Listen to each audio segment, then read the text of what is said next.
Menurut kepercayaan sebahagian orang Jawa, seorang pemimpin tidak akan kuat menduduki kursinya bila tanpa didukung piandel dan pusaka-pusaka sakti. Sejauh mana kebenaran dari kepercayaan ini? Bagi kebanyakan masyarakat di Indonesia, khususnya Jawa, ini bukan hal aneh lagi. Kepercayaan yang tidak diketahui sejak kapan berlaku itu dianggap suatu keharusan bagi setiap pemimpin bila tak ingin tahtanya segera jatuh. Yang pasti, ini bukan hanya cerita para raja dan sultan di masa lalu, tetapi para elit politik sekarang pun masih banyak yang mempercayai kekuatan atau tuah pusaka-pusaka sakti dengan berbagai bentuknya. Ada yang meyakini bahwa pusaka tersakti yang bisa membantu melenggangkan kekuasaan setingkat pimpinan negara atau presiden adalah keris Nogososro, keris sakti di tanah Jawa, yang digambarkan bisa menaklukkan jagat kahyangan bila dia mengamuk. Tak heran, belakangan makin banyak politikus yang datang ke orang pintar demi memburu pusaka ini dengan biaya, syarat, dan resiko apapun. Setidaknya, demikianlah menurut informasi yang berhasil diendus misteri dari sejumlah sumber. Kabarnya, walau ada yang berani membeli dengan harga miliaran rupiah atau menukar dengan berkilo-kilogram emas, namun kenyataannya, tak mudah untuk menemukan pusaka keris Nogososro yang asli. Keris ini tetap misterius keberadaannya. Banyak sekali orang yang mengaku memiliki pusaka Nogososro. Padahal semuanya pasti palsu. Sungguh sulit menebak siapa sebenarnya pemegang keris itu sekarang, ujar salah seorang paranormal ahli keris, yang dihubungi misteri. Ditambahkan oleh sumber yang enggan disebut identitasnya itu bahwa keris Nogososro memang memiliki latar belakang politik yang kental, terutama dalam hubungannya dengan suksesi kepemimpinan Kesultanan Demak Bintoro di masa silam. Pada dasarnya keris Nogososro merupakan pesanan dari Sultan Trenggono untuk menentukan calon penggantinya. Karena ada terah keturunan yang dipandang memiliki kapabilitas dan akseptabilitas yang sama untuk menduduki kursi kepemimpinan setelah dia wafat, imbuhnya. Dalam sejarah dinyatakan bahwa dua terah Kesultanan Demak yang memiliki peluang untuk menjadi pemimpin pasca Sultan Trenggono yakni terah Sidolepen yang diawali oleh Haryo Penangsang, dan terah Trenggono. Kedua terah tersebut sesungguhnya adalah masih bersaudara. Berawal dari persoalan itu, maka para wali mengusulkan kepada Sultan Trenggono untuk memesan keris Nogososro, sebagai pusaka andalan sekaligus sebagai media sayembara, yang kira-kira berisi, siapa yang mampu memegang atau menguasai keris tersebut, dialah yang berhak menduduki tahta. Ternyata sayembara itu dimenangkan oleh Joko Tingkir atau Hadiwijoyo, anak angkat Sultan Trenggono. Sejak saat itu, keris Nogososro menjadi legenda masyarakat. Menurut riwayat, pusaka ini sempat hilang dari keraton dan menjadi rebutan para pendekar tanah Jawa, akibat hilang keris Nogososro pada waktu itu di seluruh kerajaan Demak Bintoro goncang. Pasalnya, keraton khawatir pusaka yang sangat ampuh itu jatuh ke tangan orang yang tidak bertanggung jawab. Namun untungnya, atas upaya salah seorang punggawa kerajaan Demak yang terkenal sakti dan berbudi luhur, pusaka tersebut dapat ditemukan kembali. Orang yang berjasa besar itu bernama Mahesa Jenar, yang merupakan saudara seperguruan Kebonongo atau Ki Ageng Pengging, sekaligus murid Kinasih Pangeran Hanyaningrat. Menurut keterangan salah satu sumber, pusaka Nogososro biasanya selalu disandingkan dengan dua keris lagi yakni Sabuk Inten dan Sengkelat, Sabuk Inten untuk kewibawaan, sedang Sengkelat untuk kamukten. Namun dari sekian keris yang ada, keampuhan Nogososro tak ada yang mampu menandinginya. Dengan sawabnya, keampuhan pusaka yang lain dapat tertindih, bahkan hilang sama sekali. Asal-usul keris Nogososro menurut salah satu sumber, keris Nogososro dibuat oleh Empu Supomandrani, yang hidup pada zaman kerajaan Majapahit. Tetapi versi lain menyebutkan bahwa pusaka ini, sesuai dengan namanya, tercipta dari lidah sesosok makhluk berbentuk ular naga yang sangat sakti. Namanya, Nogososro. Adapun kisah selengkapnya adalah sebagai berikut. Pada zaman dahulu, seorang lelaki sakti mandraguna bernama Manggir terbang menggunakan selebar tikar permadani meninggalkan tanah kelahirannya dari Baghdad. Dia berniat melakukan perjalanan menuju sebuah pulau yang terbuat dari reruntuhan gunung Himalaya dan berbentuk seperti naga.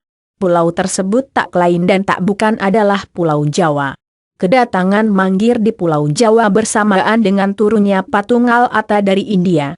Kedatangan patung ini diiringi awan kemupus dan kelompok orang yang memujanya.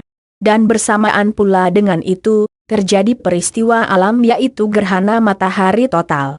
Setelah beberapa lama tinggal di Pulau Jawa, Manggir dihadapkan pada suatu kenyataan bahwa di tempat yang baru ini terdapat banyak sekali gunung berapi, yang kapan saja bisa meletus dan membinasakan penduduknya. Karena itulah Manggir bermaksud untuk melakukan tapa brata, dengan tujuan mendinginkan gunung berapi yang ada di pulau ini.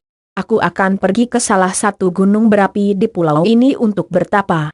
Bila sekiranya ada keturunanku yang ingin bertemu, suruh dia mencariku ke sana, pesan Manggir kepada Ratu Perangin Angin, istrinya.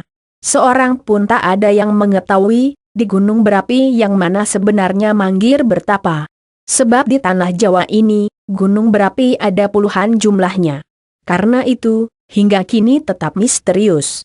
Dikisahkan, Manggir bertapa sampai ratusan tahun lamanya sampai mimpikan, dia dapat mengirimkan rohnya untuk sesekali menggauli istrinya, sehingga suatu ketika, Ratu Perangin Angin mengandung. Jika suamiku menguasai gunung dan daratan, sedangkan aku penguasa laut selatan, semoga anakku berkuasa atas keduanya, doa Ratu pada suatu hari sambil mengelus-elus perutnya yang sedang hamil besar. Ketika lahir, ternyata anak yang dikandung Ratu bentuk fisiknya baular naga. Tak hanya itu, perkembangan tubuh si anak juga begitu cepat, sehingga dalam waktu yang relatif singkat telah menjelma menjadi seekor naga raksasa yang sangat ganas. Sesuai dengan keadaannya, si anak diberi nama Nogososro. Dikisahkan, apabila Nogososro berjalan atau merayap, maka langkahnya menggetarkan permukaan bumi dan mengakibatkan banyak gunung terancam meletus. Sampailah pada suatu hari Nogososro bertanya kepada ibunya, "Hai buku, tunjukkan di mana gerangan ayahku berada? Mengapa aku tidak seperti manusia biasa, sehingga tak seorang pun makhluk yang mau bergaul denganku? Aku akan mencari ayah dan meminta padanya agar tubuhku dirubah seperti manusia biasa." Ratu Perangin Angin tak dapat menjawab, karena dia sendiri merasa bahwa hal itu di luar kehendak dirinya. Dia sendiri tak dapat menjelaskan di mana keberadaan ayah dari anaknya, sebab dia tak tahu di gunung mana suaminya bertapa. Karena jawaban sang ibu, akhirnya Nogososro dengan membawa perasaan yang sangat pilu, pergi mencari ayahnya. Setelah sekian lama mencari, akhirnya dia menemukan ayah yang dicarinya di sebuah gunung berapi di tepi pantai. Melihat sosok anaknya, Manggir terkejut bukan kepalang. Namun bersamaan dengan itu, tiba-tiba kini terbuka olehnya tentang siapa Ratu Perangin Angin sebenarnya. Wanita berparas jelita itu ternyata jelmaan dari patung Al-Atta. Manggir baru menyadari bahwa telah mengambil langkah keliru, mencampurkan yang gaib dan yang kasar, dan yang putih dengan yang hitam. Dan yang terjadi kini adalah suatu ancaman baru bagi seluruh penduduk Pulau Jawa di masa mendatang. Ya, Nogososro adalah sumber dari ancaman itu. Karena merasa sangat malu, Manggir enggan mengakui Nogososro sebagai anaknya. Namun dia tidak secara terang-terangan menyatakan hal itu, melainkan dengan sebuah taktik. Disuruhnya Nogososro melilitkan tubuhnya ke sekeliling gunung tempatnya bertapa. Dengan pesan, apabila ekornya bisa menyentuh kepalanya, maka dia akan diakui sebagai anaknya. Kenyataannya, kepala dan ekor Nogososro tidak bisa saling menyentuh, meskipun sebahagian tubuhnya telah masuk ke dalam gunung karena kuatnya dia melilit. Sambil menitikkan air mata, Nogososro lalu menjulurkan lidahnya agar dapat mencapai ekor. Usahanya ini berhasil. Tetapi Manggir tidak bisa menerima kenyataan itu. Dia menganggap bahwa Nogososro telah berbuat curang. Manggir mencabut kerisnya, kemudian membabat lidah anaknya. Apa yang terjadi? Sungguh luar biasa. Lidah Nogososro yang terputus mengeluarkan api seperti petir yang sangat dahsyat. Seketika Pulau Jawa bergoncang dengan hebatnya. Akibatnya, bagian timur Pulau Jawa terputus-putus menjadi pulau-pulau kecil. Dan Pulau Jawa yang tadinya berbentuk mirip seekor ular naga, kini berubah menjadi seperti harimau. Seiring dengan itu, Nogososro yang sangat terkejut dengan tindakan ayahnya yang telah memutuskan lidahnya, serta-merta mencengkeram lereng gunung sekuat-kuatnya sambil menahan amarah dan rasa sakit. Akibatnya, gunung tempat Manggir melakukan tapa berata meletus dengan teramat dahsyat.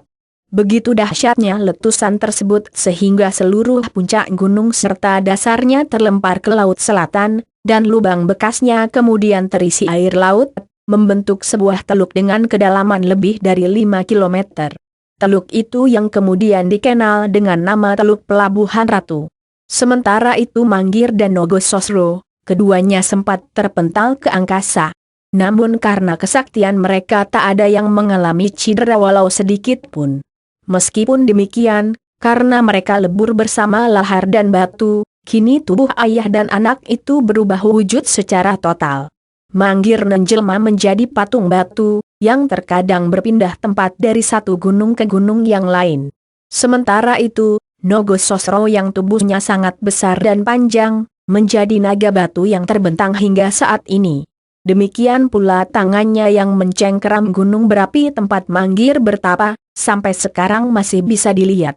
Dengan adanya perubahan wujud tersebut, bahaya dari tangan kanan Nogososro memang telah berlalu. Tetapi bahaya dari lidahnya yang terputus, masih mempengaruhi manusia sampai saat ini. Konon, lidah yang putus tersebut turun bersama petir Liwe Muser, tempat pertemuan 5 buah sungai. Akibatnya di tempat itu menjelma lubuk yang dalamnya mencapai 5 batang bambu lebih. Sementara tanah di sekitar sungai rekah-rekah, membentuk 5 buah goa. Di tempat itulah lidah Nogososro berubah menjadi sebilah keris berbentuk lidah naga, terbuat dari logam yang tidak dikenal oleh siapapun. Untuk mengamankan lidah Nogososro, Manggir yang masih bertapa di atas punggung anaknya yang telah menjadi gunung batu di Pelabuhan Ratu, terus memanjatkan doa. Dia berharap selalu ada orang yang mengiring jalannya lidah tersebut, dan dapat menghentikan akibat-akibat buruk yang ditimbulkannya. Kata seorang ahli supranatural, bila suatu saat kita melakukan rekreasi ke Pelabuhan Ratu, jangan lupa memandang ke puncak Gunung Jayanti. Katanya, itu sebenarnya adalah kepala Nogososro. Bila ingin melihat tangan kanan sang naga, bisa datang ke Goa Gedong Manik Taman Sri Megan dari Patu Gurun. Adapun tempat putusnya lidah Nogososro, tepat di Sungai Cimandiri sekarang, di suatu tempat yang disebut Bagbagan. Dari kedua versi kisah di atas, tentang asal-usul keris Nogososro, manakah yang benar? Entahlah. Yang jelas, pusaka Nogososro hingga sekarang banyak diburu orang, terutama para pejabat. Tetapi, tentu saja tak sembarang orang yang dapat memilikinya. Bahkan kabarnya, pusaka ini hanya bisa diperoleh oleh mereka yang benar-benar berjodoh untuk memilikinya. Bung Karno adalah tokoh yang disebut-sebut pernah memiliki keris Nogososro. Demikian pula halnya dengan Soeharto. Konon, mereka dapat memiliki keris sakti tersebut setelah melakukan suatu ritual yang sangat berat. Benarkah kisah ini? Sekali, semuanya masih menjadi misteri yang sulit dicarikan jawabannya.